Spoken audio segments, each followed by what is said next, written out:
Okay, good evening. கவனிங்க. இப்போ நாங்கள் நுண்மானி திருகு கணிச்சி அப்படின்ற விடயத்துக்குள்ள போவோம். இப்போ பாருங்க, நாங்க இதுக்கு முதல்ல பார்த்திருந்தோம்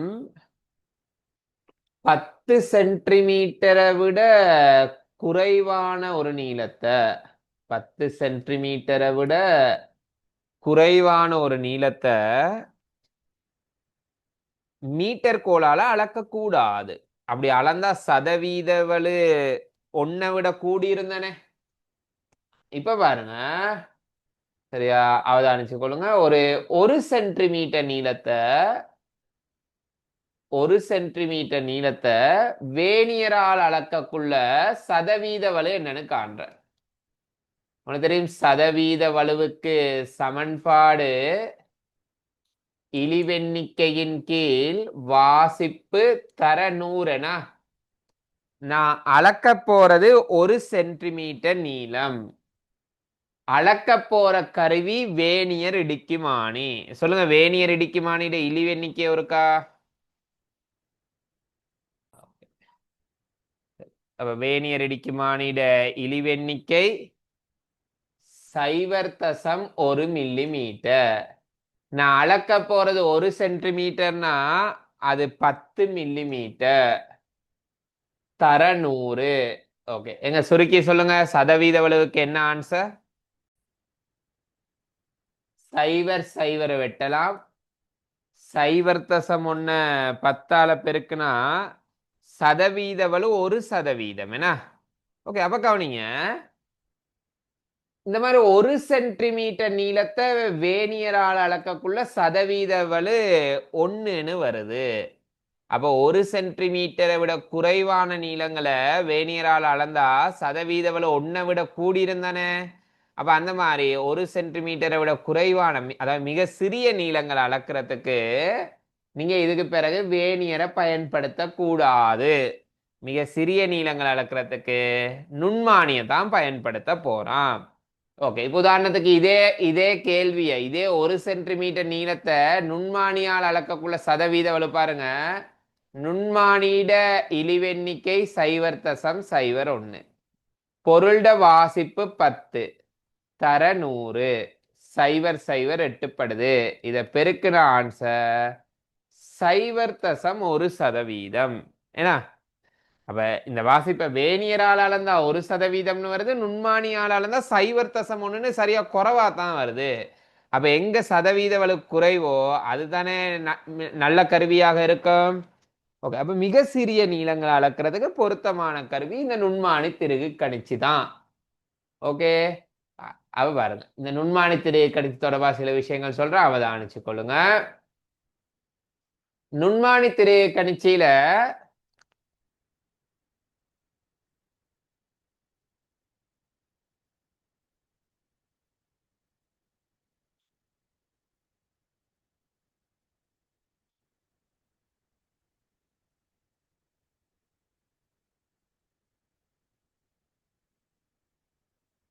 உள்ள பகுதிகளோட பெயரை சொல்றேன். நுண்மானி திருகு கணிச்சியில காணப்படுற பகுதிகளின் பெயர்கள். ஓகே, பாருங்க, இந்த இடம் அதை நாங்க சொல்லுவோம் பட்டடை. ஓகே, அந்த இடத்துக்கு பேர் பட்டடை. அடுத்து இந்த பகுதி பெயர் நாங்க சொல்றது கதிர்கோள். கதிர்கோள். ஓகே, அடுத்து இது திருகு அல்லது சுரை, பூட்டும் சுரை அப்படின்னு சொல்லிக் கொள்ளலாம். பூட்டும் சுரை. ஓகே, அடுத்தது இந்த பகுதிக்கு நாங்க சொல்லுவோம் யூ வடிவ சட்டம் அல்ல யூ வடிவ சட்டகம். ஓகே, சரி. அடுத்து பாருங்க, இந்த இடம், இந்த இடத்துக்கு பெயர் சொல்றது நாங்க பூன். ஓகே, அடுத்து இந்த பகுதிக்குரிய பெயர் தீத்தாள். இந்த பகுதிக்குரிய பெயர் தீத்தாள் அப்படின்னு சொல்லுவோம். ஓகே, இதுக்குரிய பெயர் தீத்தாள் தலை. தீத்தாள் தலை. சரியா? ரெண்டு அளவிடைகள் இருக்கு. இந்த இங்கன ஒரு அளவிடை, அதை சொல்லுவோம் நாங்க வட்ட அளவிடை. வட்ட அளவிடைன்னு சொல்லுவோம். அடுத்து இதுல ஒரு அளவிடை இருக்கு. இதுக்கு பெயர் சொல்றது நாங்க சாரி, அதுக்குரிய பெயர் நாங்க சொல்லுவோம் மாத்தி சொல்லிட்டேன். சரியா?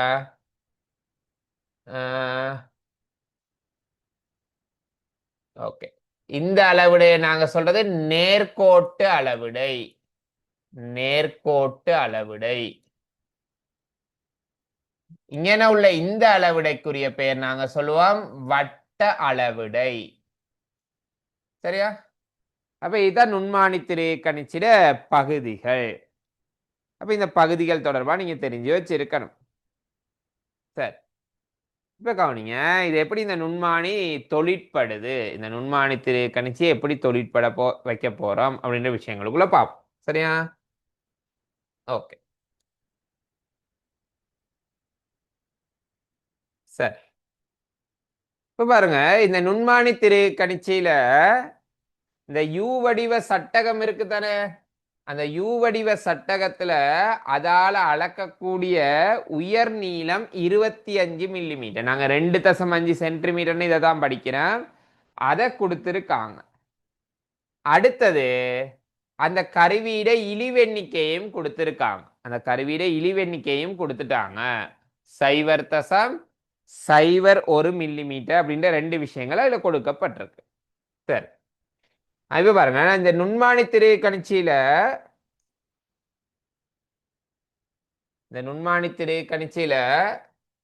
இந்த பகுதிக்கு நான் பெயர் சொன்னேன் தீத்தாள். சாரி, தீத்தாள். இதுக்குரிய பெயர் சொன்னேன் தீத்தாள் தலை அப்படின்னு காய்ச்சல் தானே? அல்லது பட்சுழற்சியும் இதை சொல்லலாம். பட்சுழற்சியும் சரியான சொற்பதம் தான் அதுக்கு, பட்சுழற்சி. சரியா? ஓகே. இப்ப இந்த தீத்தாள் அல்லது தீத்தாள் தலையை நான் சுழற்ற போறேன். தீத்தாள் அல்லது தீத்தாள் தலையை நான் என்ன செய்ய போறேன்னா சுழற்ற போறேன். நல்லா அவதானி நடக்குது அப்படின்னு சொல்லி. ஓகே, பாருங்க, இந்த தீத்தாள் தலையை தான் நான் பயன்படுத்தி சுத்துறேன். அது சுத்தக்குள்ள பாருங்க வட்ட அளவிடையும் சுத்துது. ஏன்னா தீத்தாள் தலையை சுற்றக்குள்ள வட்ட அளவிடையும் சுத்துது. ஓகே, அடுத்து பாருங்க, இந்த தீத்தாள் தலையை இப்ப நான் வெளிநோக்கி சுத்துறேன்னா, வெளிநோக்கி சுத்துறேன், அதாவது கீழ் நோக்கி சுத்தி கொண்டு இருக்கேன். அப்ப இந்த நேர்கோட்டு அளவிடை பாருங்க, இதுல உள்ள நேர்கோட்டு அளவிடை இருக்கே, அது கொஞ்சம் கொஞ்சமா எங்களுக்கு தெரிய ஆரம்பிக்குது. அதே நேரத்துல இந்த இங்க இருந்த பாருங்க, இந்த இடத்துல மார்க் பண்ணி காட்டுறேன். இந்த கதிர்கோள் நல்லா உள்ளுக்கு சாரி, கதிர்கோள் நல்லா வெளியே போயிருக்கேன்னா, அப்ப இடையில நாங்க பொருள் ஒண்ணு இப்ப வச்சு கொள்ளலாம். சரி, பொருளை வைக்கிறதாக இருந்தா, இல்ல நீங்க பொருளை வைக்கிறதாக இருந்தா கவனிங்க, அந்த இந்த மாதிரிதான் ஒரு பொருளை கொண்டாந்து வைக்கணும். வச்சுட்டு அந்த கதிர்கோளை பாருங்க, பொருளை தொட செய்யற கதிர்கோள் அப்படியே கொஞ்சம் கொஞ்சமா போயிட்டு பொருளை தொட செய்து நீங்க வாசிப்பு எடுக்கணும். ஓகே, இப்படி சுத்தக்குள்ள இந்த கதிர்கோளை நான் உள்நோக்கி அசைக்கிறேன் தானே? அது உள்நோக்கி அசைக்கிறதுக்கு நீங்க கட்டாயம் எந்த பகுதியை பயன்படுத்தணுமா இருந்தா தீத்தாள் தலையை பயன்படுத்தி தான் சுத்தணும். ஓகே, தீத்தாள் தலையை பயன்படுத்தி தான் சுத்தணும். சரி, ஏன் அது தீத்தாள் தலையை தான் கட்டாயம் பயன்படுத்தி சுத்தணும்னா, இந்த தீத்தாள் தலையை நான் பயன்படுத்தி சுத்தக்குள்ள கதிர்கோள் போயிட்டு பொருளை தொடுந்தானே, அப்படி தொட்டோன எங்களுக்கு டிக்குன்னு ஒரு ஒலி கேட்கும். தீத்தாள் தலையை பயன்படுத்தி சுத்தினா கதிர்கோள் போயிட்டு பொருளை தொட்டோன டிக்குன்னு ஒரு ஒலி கேட்கும். நீங்க தீத்தாளை பயன்படுத்தியும் சுத்தி இருக்கலாம். தீத்தாளை பயன்படுத்தி சுத்தி இருந்தா அப்படி டிக்குன்னு ஒரு ஒலி கேட்காது. அப்படி டிக்குன்னு ஒரு ஒலி கேட்காட்டி பொருள் நல்லா நசுங்க வாய்ப்பு இருக்கு. அதாவது பொருள் அழுத்தத்துக்கு உட்படும். இந்த சொற்பதத்தை பார்த்துக்கோங்க. தீத்தாளை பயன்படுத்தி சுத்தினா பொருள் அழுத்தப்படும். பொருள் அழுத்தப்பட்டு சார்ந்தா பொருளோட உண்மையான தடிப்பை எங்களுக்கு அளக்க இயலாது.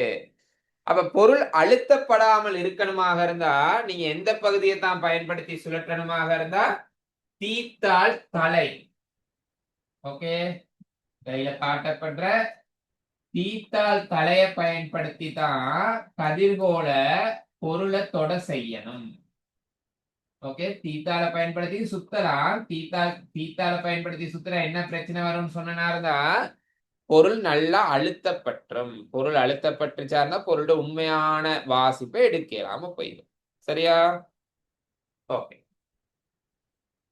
அப்ப கேட்டாக்குரிய நீ ஆன்சர் எழுதணும். ஏன் தீத்தாள் தலையை பயன்படுத்தணுமா இருந்தா பொருள் மேலதிக அழுத்தத்துக்கு உட்படாமல் பாதுகாக்கிறதுக்காக நாங்க தீத்தாள் தலையை பயன்படுத்துறோம் அப்படின்னு ஆன்சர் பண்ணணும். சரி, இப்ப கவனிங்க. பொருளை நான் இங்க இருந்து எடுத்துட்டேன். இந்த வேனியர் கருவியை நீங்க பயன்படுத்தக்குள்ள, சரியா, வேனியர் கருவியை நீங்க பயன்படுத்தக்குள்ள கட்டாயம் முதல்ல இழிவெண்ணிக்கையை கண்டுபிடிக்கணும். வேனியல் அப்படித்தானே படிச்சான். அதே மாதிரிதான் நுண்மானிலையும் நீங்க முதல்ல இழிவெண்ணிக்கையை கண்டு அதுக்கப்புறம் பூச்சிய வளர கண்டு அதுக்கப்புறம் தான் பொருளோட வாசிப்பை துணியணும். சரியா?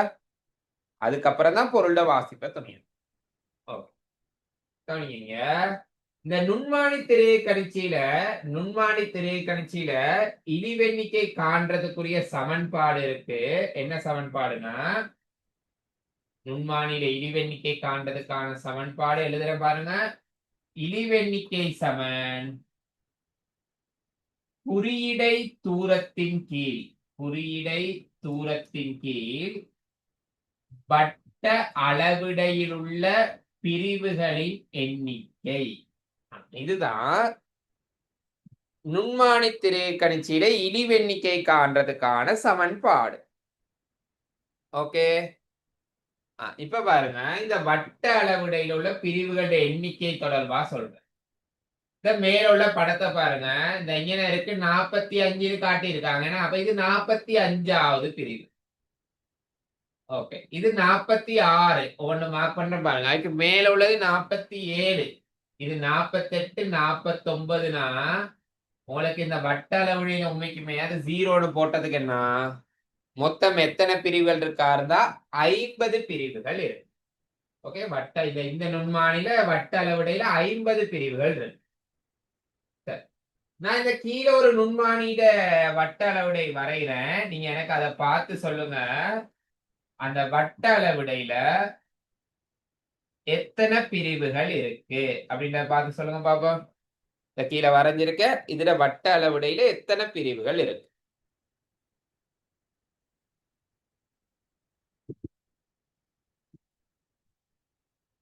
இந்த காட்டப்பட்டிருக்க நுண்மானிட வட்ட அளவுடையில எத்தனை பிரிவுகள்? 10 பில 100 பிரிவுகள். ஓகே, எத்தனை பிரிவுகள் இருக்காக இருந்தா 100 பிரிவுகள் காணப்படுது. ஏன்னா இங்க 95, அடுத்து 96, சரியா, இது 96, 97, 98, 99. அப்ப வட்ட அளவுடையில் எத்தனை பிரிவுகள்னு சொல்லுவோம்? 100 பிரிவுகள் இருக்கு. சரியா? ஓகே, இப்ப கவனிங்க. அப்ப வட்ட அளவுடையில் எப்படி பிரிவுகளோட எண்ணிக்கை பார்க்கறது? ஓகே, இன்னொரு உதாரணமும் பார்ப்போமே. இந்த இன்னொரு நுண்மானி வட்ட அளவுடை வரைகிற பாருங்க. இந்த 5க்கு அடுத்து 10, 15 எல்லாம் அது பின்னுக்கு மறைஞ்சிரும். சரியா, பின்னுக்கு மறைஞ்சு அப்படியே சுத்தி வரக்குள்ள கீழே வருது. சொல்லுங்க, இந்த நுண்மானில எத்தனை வட்ட பிரிவுகள் இருக்கு? இந்த நுண்மானில எத்தனை வட்ட பிரிவுகள் இருக்கு? ஓகே, 200 வட்ட பிரிவுகள். ஏன்னா 195 0ன்னு இருக்கு. அப்ப 200 வட்ட பிரிவுகள்னு சொல்லிடுவீங்க. சரி, இப்ப பாருங்க, குறியீடை தூரம் அப்படின்னா என்னன்னு சொல்றேன் அவதானிச்சு கொள்ளுங்க. குறியீடை தூரம்னா என்னன்னு சொல்றேன் அவதானிச்சு கொள்ளுங்க. குறியீடை தூரம்ன்றது இந்த நுண்மானியில உள்ள வட்ட அளவுடைய, இந்த பாருங்க நான் வட்ட அளவுடைய சுத்துறேன் பாருங்க, நல்லா பாத்துக்கோங்க, வட்ட அளவுடைய சுத்துறேன். ஓகே, அப்ப இப்படி வட்ட அளவிடை நான் சுத்தி கொண்டு இருக்கக்குள்ள அந்த வட்ட அளவிடை பாருங்க நேர்கோட்டு அளவிடையில அப்படியே கொஞ்ச தூரம் அப்படியே போய்க்கிட்டே இருக்கு தானே. அப்படி இது போற தூரத்தை வச்சு கொண்டுதான் குறியீடை தூரத்தை வரையறுக்கிறாங்க. ஓகே, குறியீடை தூரத்தை வரையறுக்கிறாங்க எதை வச்சு கொண்டா இருந்தா இந்த வட்ட அளவுடைய சுத்தக்குள்ள அது பிரதான அளவுடைய மீது போகுதே நகருதே அந்த தூரத்தை வச்சு கொண்டு குறியீடை தூரத்தை வரையறுக்கிறாங்க. இப்ப பாருங்க நான் கிட்ட கொண்டு வந்துட்டு அதுக்கப்புறம் சொல்றேன். ஃபுல்லா மூடிட்டேன், கதிர்கோள் போயிட்டு பட்டடையே தொட்டிருச்சு. சரி, இப்ப பாருங்க இந்த வட்ட அளவுடைய பாருங்க கொஞ்சம் கொஞ்சமா கீழே கொண்டு வரக்குள்ள எப்படி அளவுடையெல்லாம் பின்னுக்கு மறைஞ்சிருக்க அளவுடையெல்லாம் தெரியுது. ஏன்னா இந்த 0 5 வந்துருச்சு, 10 15 20 25 30 பின்னுக்கு மறைஞ்சிருக்கெல்லாம் தெரியுது. 35 40 45 திரும்ப 0. ஓகே, திரும்ப 0 அதே இடத்துக்கு வந்துருச்சு. சொல்லுங்க, இப்ப நான் இந்த வட்ட அளவுடைய எத்தனை தடவை சுத்தினேன்? இப்ப கடைசியா ஒரு அந்த பட்டடையும் கதிர்கோளையும் தொட செய்துட்டு இப்ப சுத்தினேன் தானே. எத்தனை சுழற்சி சுத்தி இருக்கேன் வட்ட அளவுடைய? இல்ல 2 டைம் இல்ல, 0 முதல் இருந்த இடத்துக்கு திரும்ப இன்னொருக்கா வந்திருக்குன்னா ஒரு தடவை தான் சுத்தி இருக்கேன். வட்ட அளவுடைய நான் ஒரு தடவை தான் சுத்தி இருக்கேன். பாருங்க நல்லா திரும்ப ஒருக்கா பாத்துக்கோங்க. ஓகே, சரி பாருங்க இங்க இருக்கு. அப்ப ஒரு முழு தடவை சுத்துனா அந்த 0 பாருங்க அப்படியே பின்னுக்கு போயிட்டு பின்னுக்கால அப்படியே மறைஞ்சு மறைஞ்சு மறைஞ்சு திரும்ப அதே இடத்துக்கு வருது தானே.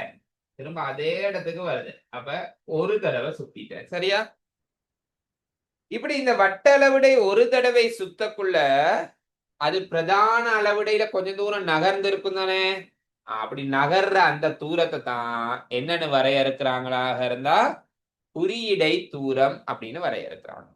தனியா குறியீடை தூரத்துக்குரிய வரைவிலக்கணம் வட்ட அளவுடை ஒரு முழு தடவை சுற்றப்படும் போது அது பிரதான அளவுடை மீது நகர்ந்த தூரம் குறியீடை தூரமாக கொள்ளப்படும். சரி, கவனிங்க, கொஞ்சம் கேள்விகள் பார்ப்போம். இப்ப நான்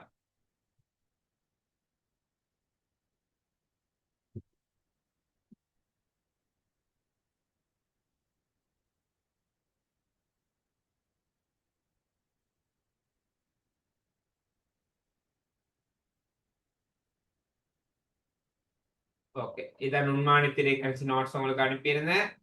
பாருங்க, இழிவெண்ணிக்கைக்குரிய சமன்பாடு தான் குறியீடை தூரத்தின் கீழ் வட்ட அளவு திட்டத்தில் உள்ள பிரிவுகளுடைய எண்ணிக்கை.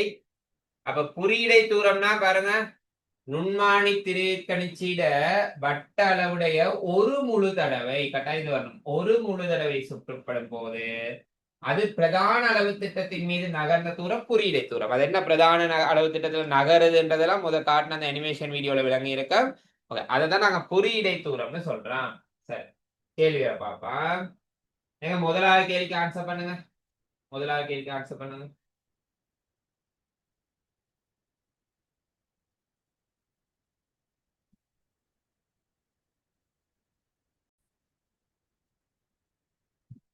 கவனிங்க,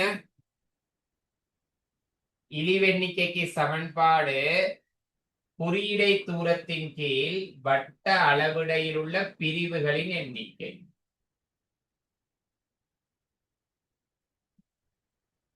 பாருங்க, இத சொல்லிட்டாங்க வட்ட அளவு திட்டத்தை ஒரு முழு தடவை சுற்றிய போது அது பிரதான அளவு திட்டத்துல நகர்ந்த தூரம் 1 மில்லிமீட்டர்னு தானே சொல்றாங்க. அப்ப குறியீடை தூரம் 1 மில்லிமீட்டர் அப்படின்றத அவங்க மறைமுகமா சொல்லிட்டாங்க. ஓகே, நான் குறியீடை தூரத்துக்கு பதிலா போட்டுக்கொள்றேன் 1 மில்லிமீட்டர். வட்ட அளவுடையில எத்தனை பிரிவுகள் இருக்காக இருந்தா 100 பிரிவுகள் இருக்கு. அப்ப 1 100ஆல பிரிச்ச ஆன்சர் 0.01 மில்லிமீட்டர். சரிதானே? பாருங்க, அடுத்த கேள்விக்கு போவோம். ரெண்டாவது கேள்வி.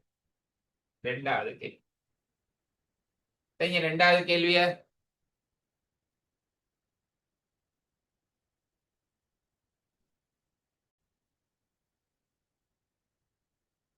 பாருங்க.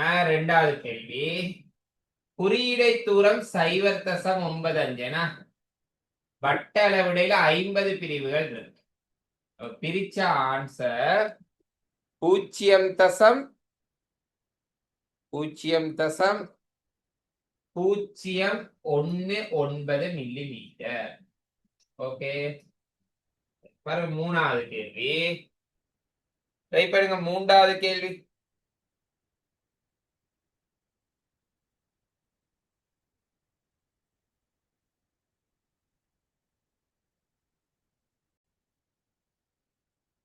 ஓகே, கவனிங்க மூன்றாவது கேள்வியில என்ன சொல்றாங்கன்னு சொல்லி, வட்ட அளவிடையில 50 பிரிவுகள் இருக்கு. அதனால அதை பத்தி நீங்க யோசிக்க தேவையில்ல. அது பெரிய பெரிய டாஸ்கா இருக்காது. நேரடியா கொடுப்பாங்க, அல்லது படத்தை பார்த்து கண்டுபிடிக்கணும். குறியீடை தூரத்தை தான் சரியா பார்த்து போடணும். அப்ப இந்த நுண்மானி திரை கணிச்சிட இந்த பிரதான அளவுடைய நான் இந்த மாதிரி வரைகிறேன். இதான் நுண்மானி திரை கணிச்சிட பிரதான அளவுடை. இந்த பிரதான பிரிவு ஒன்னிட நீளம் பாருங்க. இந்த ஒரு பிரிவிட நீளம் அவங்க எவ்வளவுன்னு சொல்லிட்டாங்கன்னா இருந்தா 0.05 மில்லிமீட்டர் அப்படின்னு தானே சொல்றாங்க. ஒரு பிரதான பிரிவிட நீளம் 0.05. அடுத்து சொல்றாங்க வட்ட அளவுடை ஒரு முழு தடவை சுற்றும் போது அது பிரதான அளவு திட்டத்துல 2 பிரிவு நகருதாம். அப்ப பாருங்க, 2 பிரிவுனா இந்த இதுதானே 2 பிரிவு. இங்க இருந்து இதுவரையும் ஒரு பிரிவு கீழேனா, அப்ப இப்படி போனாதான் 2 பிரிவு. அப்ப என்ன சொல்லுங்க, ஒரு முழு தடவை சுத்தக்குள்ள 2 பிரிவு நகர்ந்து இருக்குன்னா அது எவ்வளவு தூரம் போயிருக்கு? ஒரு முழு தடவை சுத்தக்குள்ள அது பிரதான அளவுடையில போன தூரம் தானே குறியீடை தூரமா சொல்லப்படும். ஓகே, அப்ப 2 பிரிவு போயிருக்கா இருந்தா ஒரு பிரிவுக்குரிய நீளம் 0.05. அப்ப 2 பிரிவுக்குரிய நீளம் காண இதை 2ஆல பெருக்கிறோம். பெருக்கின ஆன்சர் 0.1 மில்லிமீட்டர். அப்ப குறியீடை தூரம் இங்க 0.1. வட்ட அளவிடையில் உள்ள பிரிவுகளின் எண்ணிக்கை 50. ஓகே, அப்ப சொல்லுங்க 0.1 50ஆல பிரிச்சா என்ன ஆன்சர்? 0.1 50ஆல பிரிக்க என்ன ஆன்சர் வருது? Okay, 0.002 millimetre. 0.002 மில்லிமீட்டர். அடுத்தது பாருங்க நாலாவது கேள்வி.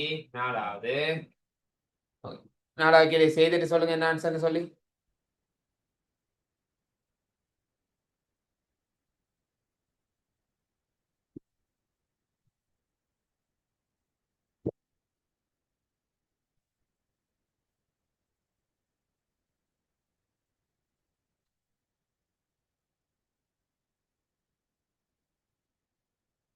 கவனிங்க, 5 முழு தடவைகள் சுற்றப்படும் போது பிரதான அளவு திட்டத்துல 5 மில்லிமீட்டர் தூரம் நகருது.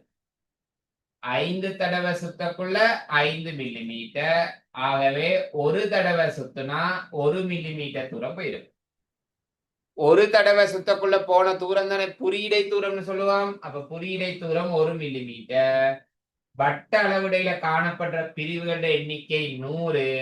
அப்ப 1 100ஆல பிரிச்சா கருவியில இழிவு எண்ணிக்கை 0.01 மில்லிமீட்டர் அப்படின்னு சொல்லிடலாம். அடுத்து பாப்போம். ஓகே, பாருங்க இந்த மாதிரி படம் ஒண்ணு கொடுத்துட்டு இதுல இழிவு எண்ணிக்கை என்னன்னு கேட்கறாங்கன்னா இழிவு எண்ணிக்கையை துணிய சொல்றாங்க. அப்ப இதுல உண்மைக்குமே எங்களுக்கு தெரியாது வட்ட அளவுடைய ஒரு தடவை சுத்தினா எவ்வளவு தூரம் போகுதுன்னு எல்லாம் தெரியாது. அப்படி தெரியலாட்டி இந்த பிரிவிட நீளத்தை குறியீடை தூரமா எடுத்துக்கொள்ளுங்க. சொல்லுங்க, இந்த ஒரு பிரிவிட நீளம் எவ்வளவு? இந்த படத்துல காட்டப்பட்டதன்படி அந்த ஒரு பிரிவிட நீளம் எவ்வளவு?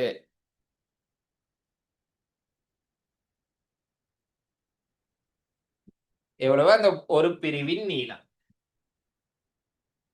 1 மில்லிமீட்டர்.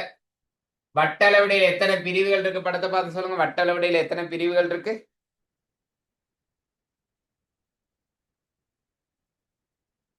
100. அப்ப 1 100ஆல பிரிச்ச ஆன்சர் 0.01 மில்லிமீட்டர். ஓகே, அடுத்து பாருங்க ரெண்டாவது கேள்வி. அப்ப ரெண்டாவது கேள்வியில ஒரு பிரிவிட நீளம் தானே குறியீடை தூரமா எடுக்கப்படும். அப்ப அந்த ஒரு பிரிவிட நீளம் 0.5 மில்லிமீட்டர். வட்ட அளவுடையில 50 பிரிவுகள் இருக்கு. அப்ப பிரிச்ச ஆன்சர் 0.01 மில்லிமீட்டர். சரி, அடுத்த கேள்வியை பார்த்துக்கோங்க. அடுத்த கேள்வி மூன்றாவது. கீழுள்ள நுண்மானி திரைக்கணிச்சியின் வட்ட அளவு திட்டம் ஒரு முழு தடவை சுற்றப்படும் போது பிரதான அளவு திட்டத்துல 2 பிரிவுகள் நகர்ந்ததாம். பிரதான அளவு திட்டத்துல 2 பிரிவு நகருது. அப்ப சொல்லுங்க, குறியீடை தூரம் எவ்வளவு? இப்படி 2 பிரிவுகள் நகர்ந்திருந்தா எவ்வளவு குறியீடை தூரம்?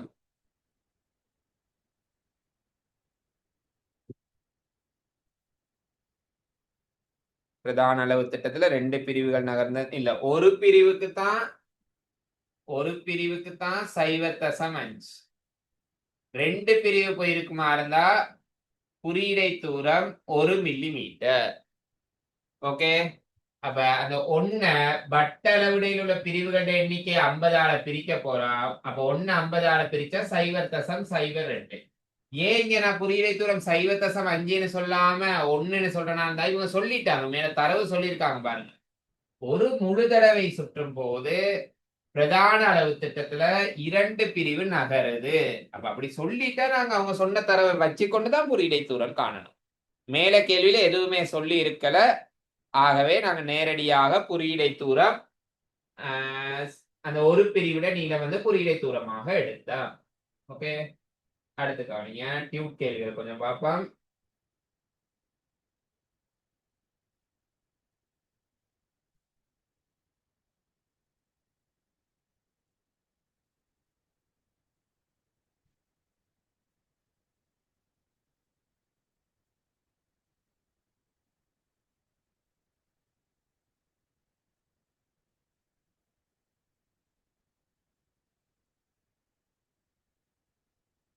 ஓகே, என்ன ஆன்சர்? 18வது கேள்விக்கு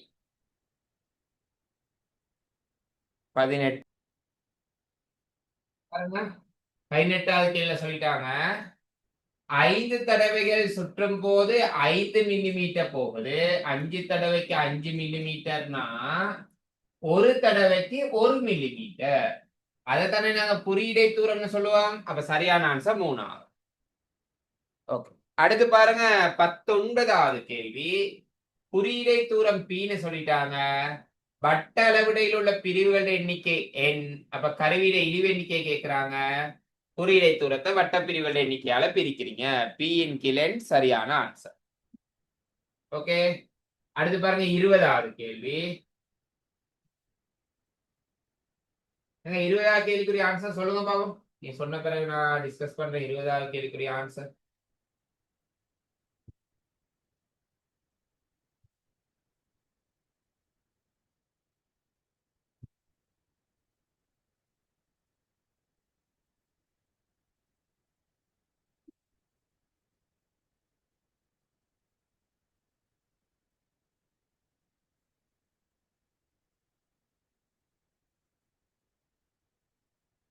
நுண்மானி திரைக்கணிச்சியின் திருகினை 10 தடவைகள் சுழற்றும் போது வட்ட அளவிடையானது ஏகபரிமாண அளவிடை மீது 5 மில்லிமீட்டர் போகுது. பாருங்க, 10 தடவை சுத்தக்குள்ள 5 மில்லிமீட்டர் போயிருக்கு.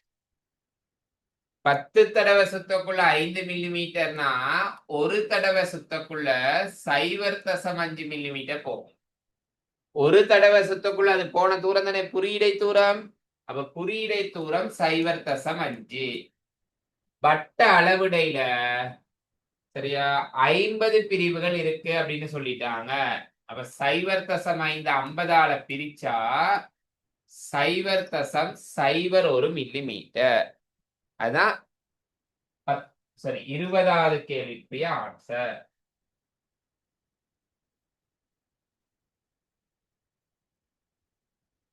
25வது கேள்விக்கு ஆன்சர் பண்ணுங்க. 25. 25வது இழிவெண்ணிக்கை சமன் குறியீடை தூரத்தின் கீழ் வட்ட அளவிடையிலுள்ள பிரிவுகளின் எண்ணிக்கை. ஓகே, இழிவெண்ணிக்கை சொல்றாங்க 0.01. குறியீடை தூரம் தான் எவ்வளவுன்னு கேட்கிறாங்க, அது எக்ஸ்னு எடுக்கிறேன். வட்ட அளவிடையில 50 பிரிவுகள் இருக்கு. ஆகவே எக்ஸ் சமன் ஆன்சர் 0.5 மில்லிமீட்டர். சரியா? ஓகே, அப்ப இதான் நுண்மானி திரைக்கணிச்சியில் உள்ள இழிவெண்ணிக்கை தொடர்பான விடை. அடுத்து 37வது கேள்வி. 37ஐ செஞ்சிருவோம். அதுவும் இடிவெண்ணிக்கை தொடர்பான ஒரு கேள்விதான். 37வது கேள்வி.